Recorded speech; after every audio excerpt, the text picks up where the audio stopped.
Mari kita satu di Bapa Surgawi, Bapa yang rahmani, Bapa di dalam Yesus Kristus Tuhan dan Juru Selamat kami.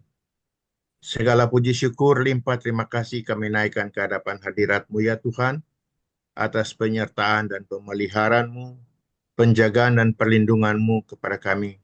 Sehingga oleh Tuhan juga yang sudah lewatkan kami hari-hari yang lalu Tuhan, dan Tuhan boleh tibakan kami pada jam saat ini Tuhan, dengan segala rahmat, berkat, dan anugerah-Mu. Sehingga kekuatan dan kesehatan yang daripadamu senantiasa melengkapi kehidupan jasmani kami, terlebih kehidupan rohani kami. Terima kasih banyak ya Tuhan untuk kebaikan-Mu yang senantiasa Tuhan limpahkan untuk kami nikmati sampai pada jam saat ini. Bapa Surgawi, saat ini kami kembali disempatkan Tuhan untuk bertemu melalui diskusi Zoom, yang mana kami boleh pakai kesempatan ini untuk kembali belajar akan kebenaran firman-Mu, dan kami boleh mendapatkan pemahaman yang lebih mendalam, pengetahuan yang bertambah-tambah, sehingga iman percaya kami boleh bertumbuh, rohani kami boleh menjadi dewasa, dan hikmat yang daripadamu senantiasa akan berlimpah di dalam kehidupan kami. Terima kasih banyak ya Tuhan untuk kesempatan yang Tuhan berikan kepada kami. Berkatilah Roli yang akan memaparkan, yang akan memberikan kami pencerahan, sehingga kami boleh lebih mengerti akan kebenaran firman-Mu yang akan menuntun kami menjadi lebih setia, lebih taat dan dengar-dengaran, serta lebih mengasihi akan Tuhan dan takut akan Dikau. Terima kasih banyak ya Tuhan. Teman-teman kami yang belum sempat hadir bersama-sama dengan kami, kiranya Tuhan memberkati mereka, menyertai mereka di tengah kesibukan dan aktivitas mereka. Terima kasih banyak ya Tuhan. Kami hentar akan persekutuan kami melalui diskusi Zoom ini ya Tuhan, hanya di dalam nama Yesus Tuhan dan Juru Selamat kami. Kepadamu kami sudah berdoa dan mengucap syukur. Amin. Amin. Selamat tahun baru Pak Kayafas. Oh, selamat hari besar. Sama-sama. Kita baru kali ya menyampaikan, jadi minta maaf. Oke, baru memulai kebetulan. Kita akan memulai membicarakan Natal yang sudah dibicarakan, tapi karena banyak yang nggak ikut, kita akan membicarakan secara panorama. Panorama artinya secara luas ya. Baru kita masuk kepada Vista, itu menjurus kepada satu perikop nanti di Lukas, supaya kita bisa tahu Allah begitu maha kuasa dengan luar biasa merancang akan keselamatan manusia yang sudah jatuh dalam dosa, dan itu dirancang ribuan tahun sebelumnya dan akan terlaksana nanti oleh anak tunggalnya yaitu Yesus Kristus. Itu secara panorama ya, secara seperti foto kita lihat panorama agak meluas, baru kita menyempit ke berita Natalnya itu. Nah, coba ada kita kirim barusan teologi, mengenai teologi. Ada gambarnya, bisa tampil nggak?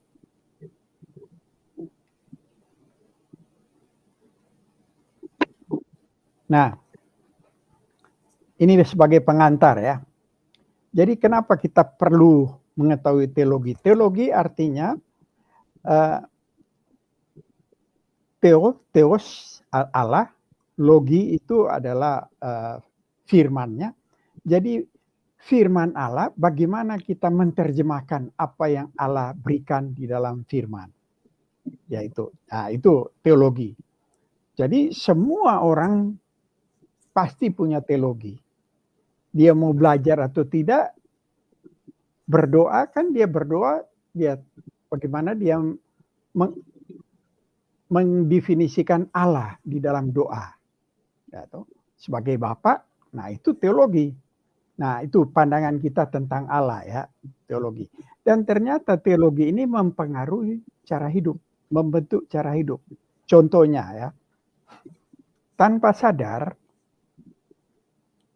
banyak orang Kristen dipengaruhi oleh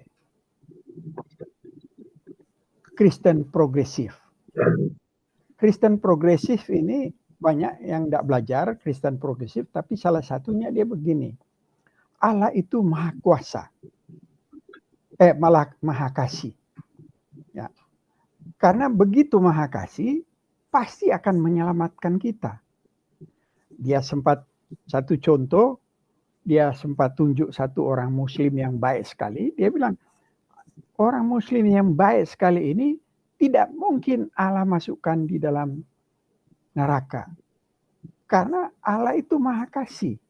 Nah, di sini tanpa sadar, banyak orang Kristen dipengaruhi oleh teologi yang salah, yang menyatakan Allah itu maha kasih, sehingga apapun kita akan diselamatkan karena Allah begitu maha kasih. Nah, sehingga karena pengaruh itu ya kita biasa-biasa saja, pasti selamat kok. Karena kenapa kita tanpa sadar sudah terpapar oleh pengaruh itu ya? Karena pada dasarnya manusia itu punya selective perception. Apa artinya selective perception? Kasih contoh ya, misalnya seorang juru parkir, dia bertemu dengan teman kampungnya, sudah lama sekali nggak ketemu. Begitu ketemu, katakanlah tukang parkir ini Jakarta ya, dia lagi bertugas, datang saudaranya dari kampung, bertemu dengan dia di tempat tugas. Waduh, mereka bercakap-cakap begitu senangnya karena sudah lama sekali nggak bertemu. Lagi asiknya dia bercakap-cakap, tiba-tiba ada suara mesin mobil dihidupkan, greng. Langsung buyar dia punya percakapan karena ini uang ini. Persepsi selektif. Ya, telinga sudah terbiasa itu pasti, waduh ini sudah mau pergi, dia tidak dapat uang saya. Jadi dia langsung biarkan, tunggu. Dia langsung pergi ke mobil untuk minta bayar parkir. Nah, itu seleksi persepsi. Nah, begitu juga banyak orang kita, orang Kristen, karena rasa apa yang diberitakan oleh katakanlah Kristen progresif, oh iya benar juga ya, Allah maha kasih, masa mau membuang kita? Allah begitu kasih. Padahal lupa yang mana Allah itu maha adil juga. Dan Allah kasih kepada sesama tidak mengorbankan keadilannya. Oleh karena itu mengutus Yesus untuk menggantikan kita. Nah, banyak sekali kita pada enteng terhadap teologi sehingga itu akan membentuk kehidupan kita. Nah, oleh karena itu kita pelan-pelan kita akan melihat supaya kita akan mengenal siapa Allah kita. Itu kira-kira pengantar pertama ya. Kemudian ada satu hamba Tuhan, lebih banyak mendengar orang berkhotbah atau seminar, itu yang banyak membantu pemahaman ya. Nah, ada satu hamba Tuhan, dia khotbah di yang punya pabrik keramik bilang, oke, mari kita nonton bareng sementara. Ada satu film pendek yang saya ingin tunjukkan. Oke. Jadi si hamba Tuhan perempuan ini ikut sama staf-staf mereka yang ikut kebaktian. Ternyata ini yang punya keramik ini mempertontonkan seorang perempuan yang sakit kanker, namanya Jane Marszewski, Nightbird,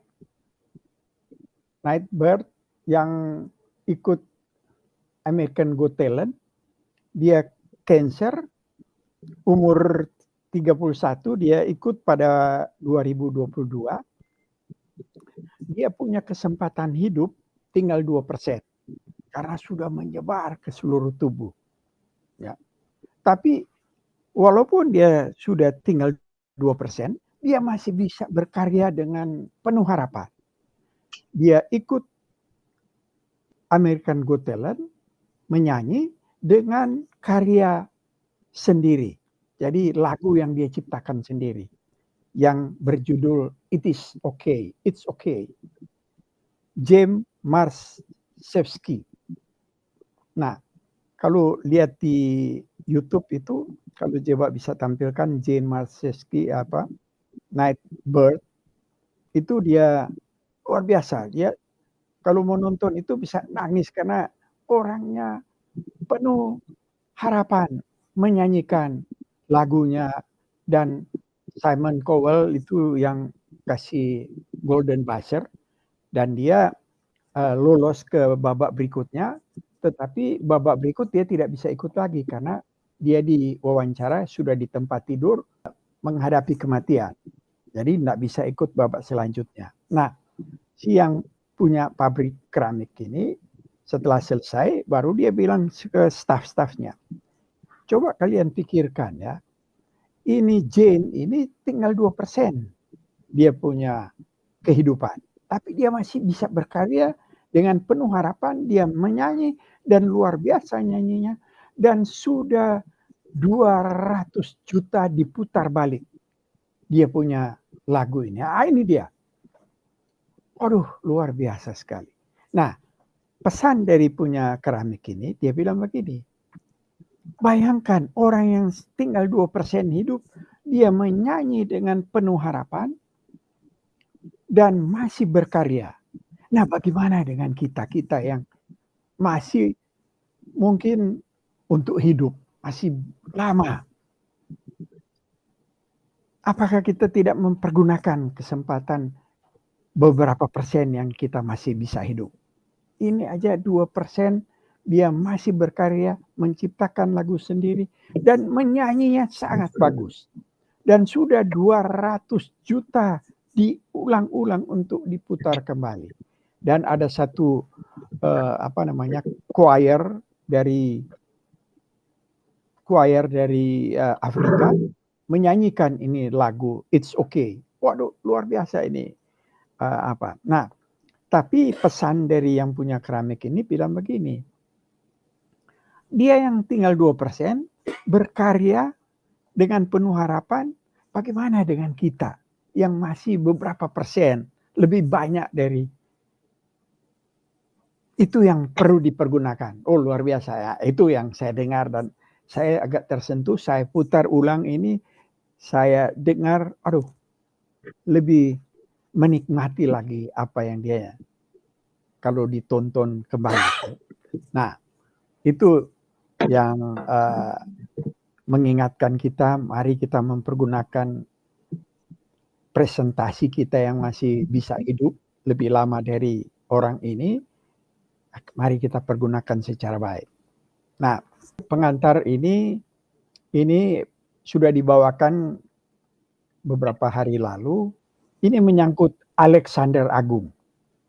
Ya. Alexander Agung ini seorang Greka yang panglima perang yang sangat luar biasa. Dia menaklukkan dunia. Nah, di tempat tidurnya menjelang kematian, Alexander Agung ini memanggil para jenderalnya dan memberitahu mereka 3 keinginan utamanya. Jadi dia sudah dalam keadaan sudah mau mati, dia kumpulkan jenderal-jenderalnya, dia kasih tahu ada 3 keinginannya. Pertama, cari dokter yang terbaik untuk membawa petinya. Jadi beberapa dokter yang terbaik di zaman itu untuk membawa petinya. Itu permintaan pertama. Kedua, kekayaan yang telah dimiliki oleh Alexander Agung ini, baik uang, emas, atau batu mulia, kumpulkan dan harus disebarkan di sepanjang jalan pada waktu prosesi ke kuburan. Itu yang kedua. Ketiga, tangannya harus dilepaskan tergantung di luar peti untuk dilihat semua orang. Jadi ini 3 permintaan ya. Kemudian salah satu jenderalnya bertanya, karena dia sangat terkejut akan permintaan ini yang tidak biasa, dia bertanya, meminta Alexander untuk menjelaskan. Apa sih maksudnya ini 3 permintaan ini? Baru si Alexander menjelaskan. Saya ingin dokter terbaik membawa peti mati saya untuk menunjukkan bahwa dalam menghadapi kematian, bahkan dokter terbaik di dunia tidak memiliki kekuatan untuk menyembuhkan atau menyelamatkan. Jadi walaupun dia dokter terbaik, kalau memang sudah mau mati, tidak bisa dokter terbaik ini itu yang dia punya mau tunjukkan ke banyak orang. Jadi jangan bergantung kepada dokter terbaik. Kemudian yang kedua, kenapa kekayaannya disuruh sebar di sepanjang jalan dalam prosesi untuk kekuburan dia? Saya ingin jalan disebar dengan harta saya sehingga semua orang melihat bahwa kekayaan materi yang diperoleh di bumi akan tetap tinggal di bumi. Itu dia terangkan yang kedua. Yang ketiga, saya ingin tangan saya berayun tertiup angin sehingga orang mengerti bahwa kita datang ke dunia ini dengan tangan kosong dan akan kembali dengan ke alam baka dengan tangan kosong. Setelah dia bilang salah satu harta yang akan berakhir yang paling berharga adalah waktu. Time yang kemarin kita bicarakan ya, yang terdiri dari kronos dan kronologi. Nah, kita tidak membawa ke kuburan kita kekayaan materi apapun meskipun perbuatan baik kita bisa menjadi travel check kita. Waktu adalah harta kita yang paling berharga karena terbatas. Terbatas sesuai umur kita. Kenapa dia bilang terbatas? Kita tidak dapat menghasilkan lebih banyak. Ya, kita dapat menghasilkan lebih banyak kekayaan, tetapi kita tidak dapat menghasilkan lebih banyak waktu. Betul kan? Kekayaan kita bisa seperti Yoke di Scranton, setiap bulan harus terima uang itu kan tambah-tambah terus. Walaupun ada ya, tapi waktu tidak bisa ditambah-tambah. Ya. Ketika kita memberi seseorang waktu, kita sebenarnya memberikan sebagian dari hidup kita yang tak akan pernah kita ambil kembali. Kalau harta saya kasih Yoke, bisa aja saya minta kembali. Tapi kalau waktu kan tidak bisa. Saya bersama Yoke 5 menit, nggak bisa sudah selesai. Yoke kita mau ambil lagi 5 menit, kan nggak bisa. Jadi waktu yang diberikan adalah sama dengan memberikan sebagian waktu. Nah, dia bilang, my dear, hadiah terbaik yang bisa Anda berikan kepada keluarga dan teman-teman Anda adalah waktu Anda. Semoga Tuhan memberikan banyak waktu dan semoga Anda memiliki kebijaksanaan untuk memberikannya sehingga Anda dapat hidup, mengasihi, meninggal, dan damai. Ini kita kutip dari Google ya. Dan ternyata luar biasa ya. Sama saya sudah memberikan waktu selama 4 tahun setengah. Itulah sebagian dari hidup saya untuk memberikan tanpa pamrih karena rasa empati saya untuk membagikan apa yang saya peroleh untuk supaya kita bersama-sama lebih mendekatkan diri kepada Tuhan yang Maha Kuasa. Jadi sekarang kita mulai masuk di panorama ya untuk Natal supaya kita kan terbiasa kalau Natal, wah perayaan Natal. Selain dengar khutbah, ada makan-makan, pesta. Itu sudah menjadi tradisi orang Manado dan pada umumnya ya orang Ambon, orang Batak. Cuma kita sekarang mau melihat keajaiban, kemahakuasaan Allah akan Natal yang diberikan kepada kita. Semoga pengantar tadi bisa membuat kita tersentuh hati. Nah, sekarang Kita akan mulai di Kejadian 3 ayat 15. Sorry Jebak, kita tidak sempat kirim tulisan karena kemarin ya sibuk juga kemarin. Nah, pertama kita akan lihat Kejadian 3 ayat 15 yang dinamakan proto-evangelium atau first gospel, Injil yang pertama. Ya. Kejadian 3:15. Karena inilah rencana Allah untuk mendatangkan Natal ya. Kelahiran Yesus. Ada yang bisa Kejadian 3:15?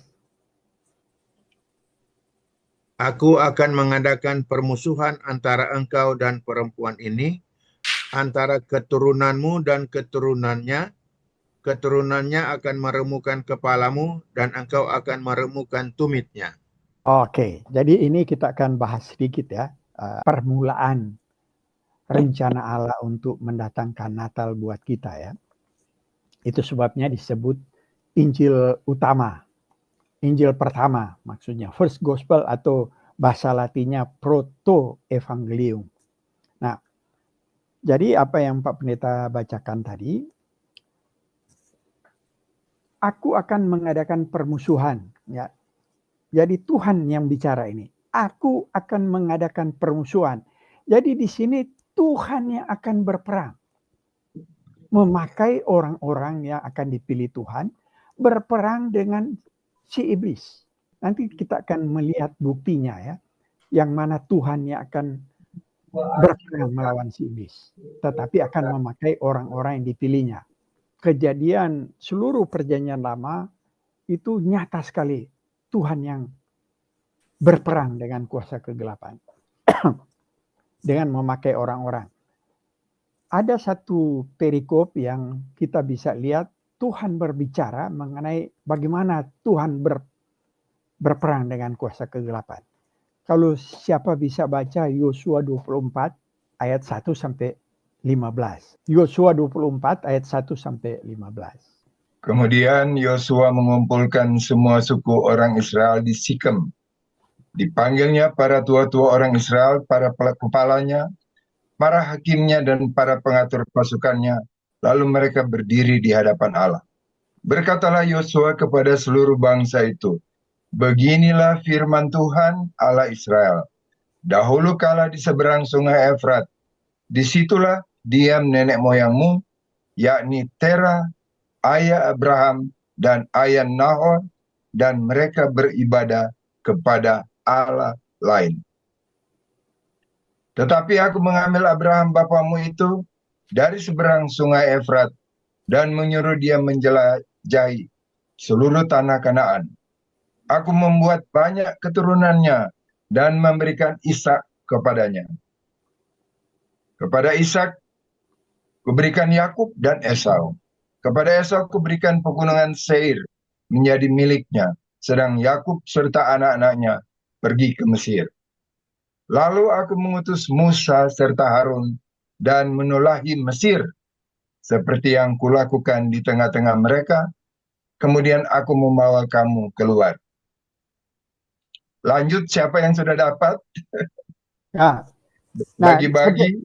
Sebelum ayat 6 mulai, lihat ya, Tuhan yang berbicara, yang mengambil Abraham, yang bapaknya dan itu penyembah berhala. Tapi Tuhan ambil si Abraham. Dan sampai semua ini Tuhan punya pembicaraan ya.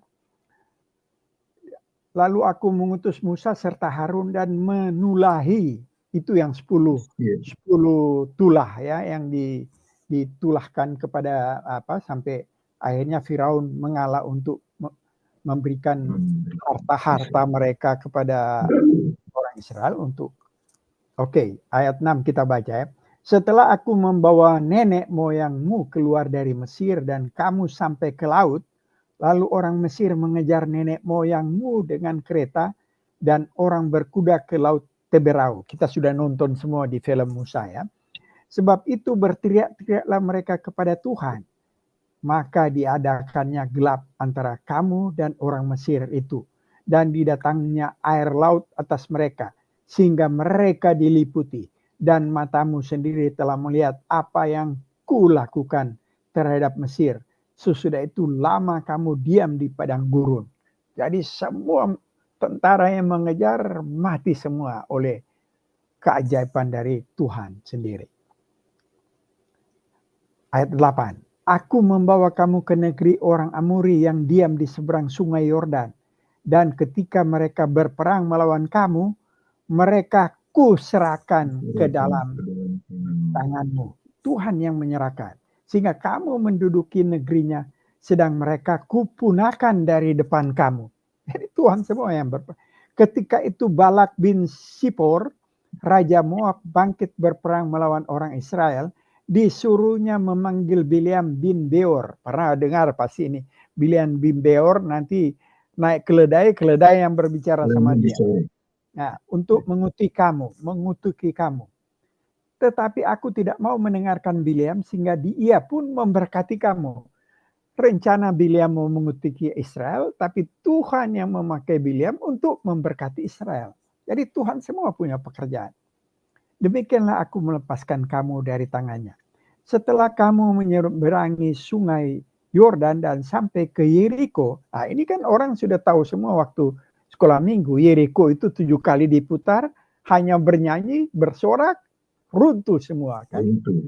Ya. Siapa yang punya kuasa itu? Nah, berperanglah melawan kamu warga-warga kota Yeriko, orang Amori dan Feris, orang Kanaan, orang Het, orang Gergasi, orang Hewi dan Yebus. Tetapi mereka itu kuserahkan ke dalam tanganmu.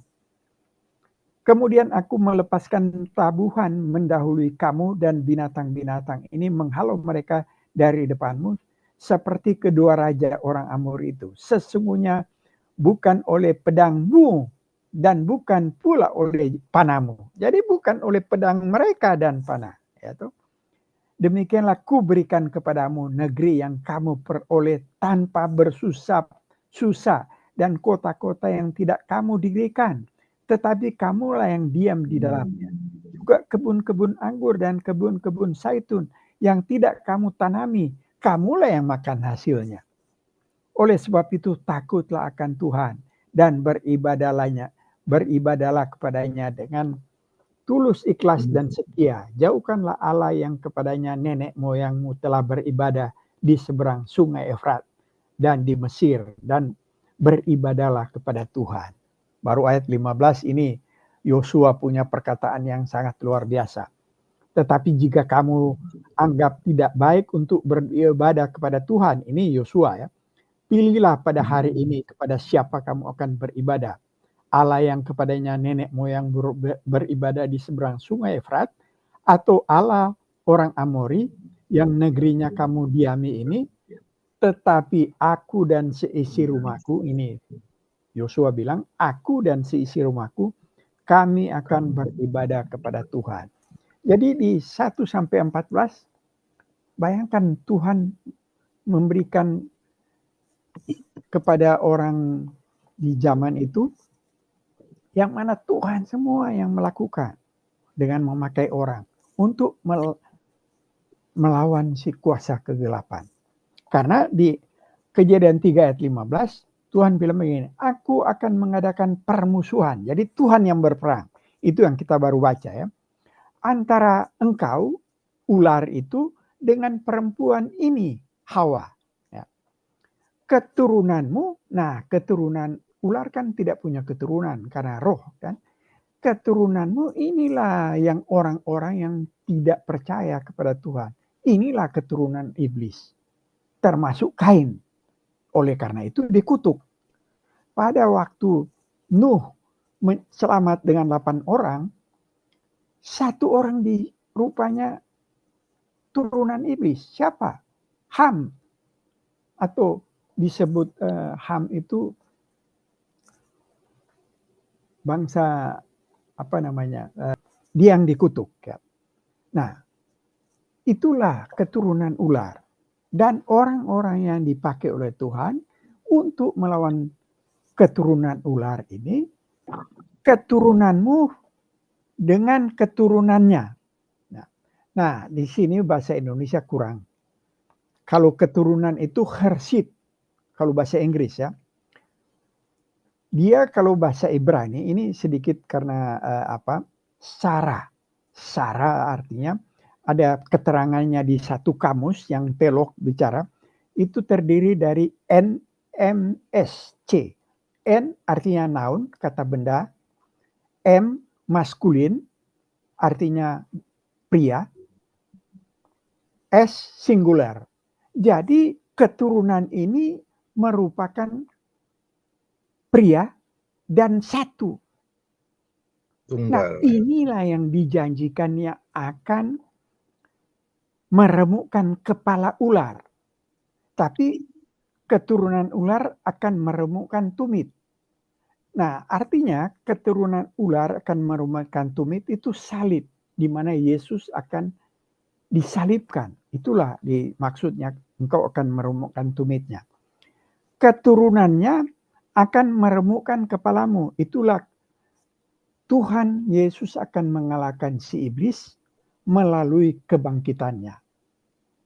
Di bahasa Inggris ya, engkau akan meremukkan tumitnya. His heel. Sudah ganti his, bukan her ya. His heel. Baru keturunannya akan meremukkan kepalamu. He akan. Jadi he kata ganti orang lelaki ya. Bahasa Inggris lengkap ya. Nah, inilah Kejadian 3:15 menjanjikan keturunan atau seed-nya Tuhan atau anak Allah sendiri akan meremukkan kuasa iblis. Itulah yang dijanjikan di dalam Natal nanti. Yesaya 7 ayat 14, kita baca bagian B aja. Sesungguhnya seorang perempuan muda, nah ini kalau Yesaya bahasa Indonesia seorang muda, tapi kalau bahasa Inggrisnya the virgin. Virgin kan anak darah. Seorang perempuan atau the virgin mengandung dan akan melahirkan seorang anak laki-laki. Ini yang menerangkan di Hersit tadi ya. Mengandung akan melahirkan seorang anak laki-laki dan ia akan menamakan dia Immanuel. Jadi anak darah perawan akan mengandung, melahirkan seorang anak laki-laki dan ia akan menamakan dia Immanuel. Itu di Yesaya 7:14. Itu kira-kira 750 tahun sebelum Yesus datang. Sudah diramalkan. Sudah direncanakan. Bukan diramalkan. Profesi ya. Dinubuatkan. Nah, jadi bayangkan ini berapa ribu tahun. Si Adam ini sudah dinyatakan akan ada di Kejadian 3:15 ini ya. Baru di Yesaya 750 tahun sebelumnya sudah dinyatakan seorang virgin atau anak darah perawan akan melahirkan laki-laki dan akan menamakan dia Immanuel, Tuhan beserta kita. Baru Kejadian 22 ayat 18, si Abraham, oleh keturunanmu lah semua bangsa di bumi akan mendapat berkat karena engkau mendengarkan firmanku. Itu pada waktu Abraham enggak jadi bunuh si Ishak, digantikan dengan domba. Baru Tuhan bilang sama Abraham, oleh keturunanmu lah semua bangsa di bumi akan mendapat berkat karena engkau mendengarkan firmanku. Itu 4000 tahun lalu. Nah, di Galatia 3:16, Paulus mengatakan, adapun kepada Abraham diucapkan segala janji itu dan kepada keturunannya. Nah, dia menerangkan ini Kejadian 22 ayat 18. Tidak dikatakan kepada keturunan-keturunannya, seolah-olah dimaksudkan banyak orang, tetapi hanya satu orang. Dan kepada keturunanmu, itu yang ditulis di Kejadian 20:18, yaitu Kristus. Itu Paulus nyatakan jelas sekali apa yang di Perjanjian Lama, Paulus jelaskan di Galatia 3 ayat 16. Itulah permulaan janji Tuhan setelah jatuh dalam dosa. dijanjikan akan ada keselamatan bagi orang berdosa melalui her seed. Kenapa disebut perempuan? Padahal silsilah semua dari laki semua. Kenapa ini perempuan? Karena yang akan lahirkan Yesus itu hanya perempuan tanpa campur laki-laki. Karena yang akan melahirkan Yesus melalui Maria itu Roh Kudus. Oleh karena itu di Kejadian 3:15 dibilang perempuan. Kelahiran Yesus melalui melalui Maria tanpa lelaki. Nah, ada seorang hamba Tuhan bilang begini. Banyak orang tidak percaya ini Yesus kok lahir di darah seorang perawan. Itu kan tidak masuk akal. Terutama orang-orang Islam, ya. Tidak masuk akal. Tapi hamba Tuhan bilang begini. Yang heran, orang-orang Islam ini percaya Adam.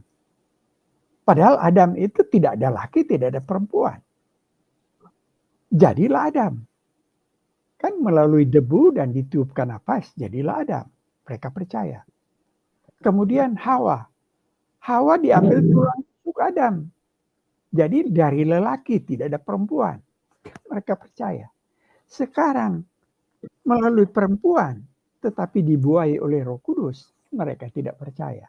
Nah, ini kira-kira kok dua dia percaya, yang satu nggak percaya. Tapi memang orang percaya itu hanya bisa melalui Roh Kudus. Nah, sampai di sini ada kira-kira tanggapan sebelum kita masuk ke tempat lain mengenai rencana Allah yang sangat luar biasa, Tuhan yang berperang dengan kuasa kegelapan dengan keturunannya, dan Tuhan berperang memakai orang-orang pilihan untuk mendatangkan Yesus sebagai juru selamat kita, yaitu yang kita rayakan Natal. Natal artinya hari lahirnya Yesus.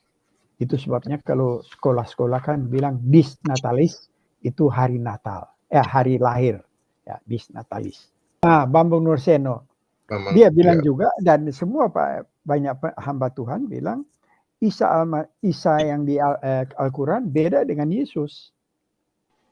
Iya, itu benar. Beda. Berarti apa yang digambarkan Isa di Al-Quran itu tidak sama dengan Yesus, karena seperti apa bilang lahir di bawah pohon korma, ya. Jadi memang yang kita mau katakan bahwa dia lahir tanpa ayah. ayah.